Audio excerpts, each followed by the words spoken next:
ಸಮಸ್ತ ನಾಡಿನ ಜನತೆಗೆ ರಾಮನವಮಿ ಉತ್ಸವದ ಹಾರ್ದಿಕ ಶುಭಾಶಯಗಳು.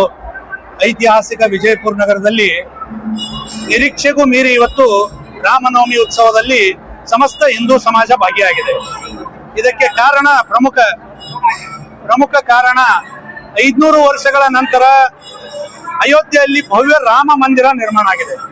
ರಾಮ ಜನ್ಮಸ್ಥಾನದಲ್ಲಿ ರಾಮ ಮಂದಿರ ನಿರ್ಮಾಣ ಆಗಿರೋದಕ್ಕೆ ಇದೊಂದು ವಿಜಯಪುರ ನಗರ ಇವತ್ತು ಇನ್ನೊಮ್ಮೆ ಸಾಕ್ಷೀಕರಣ ಕೊಳ್ತಾ ಇದೆ.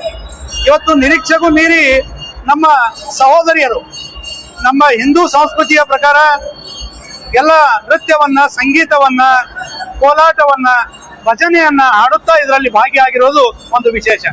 ಇದು ಉಮೇಶ್ ವಂಗಾಲ್ ಅವರ ನೇತೃತ್ವದಲ್ಲಿ ನಿರಂತರವಾಗಿ 10ನೇ ವರ್ಷ ಈ ಬಾರಿ ಜರುಗ್ತಾ ಇದೆ.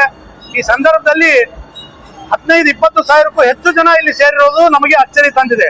ಇವತ್ತು ಇದು ಒಂದು ಸಂಕೇತ ತೋರಿಸ್ತಾ ಇದೆ. ಶ್ರೀ ರಾಮನವಮಿ ಉತ್ಸವದ ಅಂಗವಾಗಿ ಎಲ್ಲ ಹಿಂದೂಗಳು ಇವತ್ತು ಒಗ್ಗಟ್ಟಾಗಿ ದೇಶ ಕಟ್ಟುವ ಕಾರ್ಯದಲ್ಲಿ ಇವತ್ತು ಸಕ್ರಿಯರಾಗಿದ್ದಾರೆ. ಅದಕ್ಕೆ ಸಮಸ್ತ ರಾಮ ಭಕ್ತರಿಗೆ ತಮ್ಮ ಮಾಧ್ಯಮದ ಮುಖಾಂತರ ತುಂಬ ಹೃದಯದ ಅಭಿನಂದನೆಗಳನ್ನ ಈ ಸಂದರ್ಭದಲ್ಲಿ ನಾನು ಹೇಳಿಕೆ ಇಷ್ಟಪಡ್ತೀನಿ.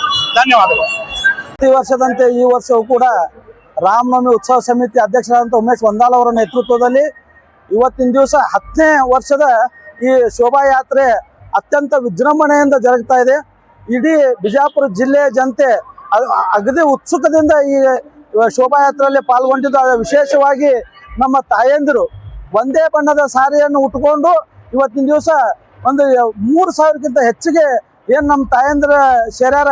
ಅವರು ಅತ್ಯಂತ ಅತ್ಯಾಕರ್ಷಕ ಇವತ್ತು ಎಲ್ಲ ಐತಿಹಾಸಿಕ ದಾಖಲೆ ಬರೆದಂಥ ಈ ವಿಜಯಪುರ ಜಿಲ್ಲೆಯಲ್ಲಿ ಅದೇ ರೀತಿಯಾಗಿ ಇದು ಅಂತಾರಾಷ್ಟ್ರೀಯ ಮಟ್ಟದ ಭರತನಾಟ್ಯ ಕಲಾವಿದರಾದಂಥ ದೀಕ್ಷಾ ಬಿಶೆ ಅವರು ಕೂಡ ತೆರೆದ ವಾಹನದಲ್ಲಿ ಭರತನಾಟ್ಯ ತಮ್ಮ ಕಲೆಯನ್ನು ಪ್ರದರ್ಶಿಸುತ್ತಾ ಹೊರಟಿರುವುದು ಈ ಸತಿ ವಿಶೇಷವಾಗಿದೆ.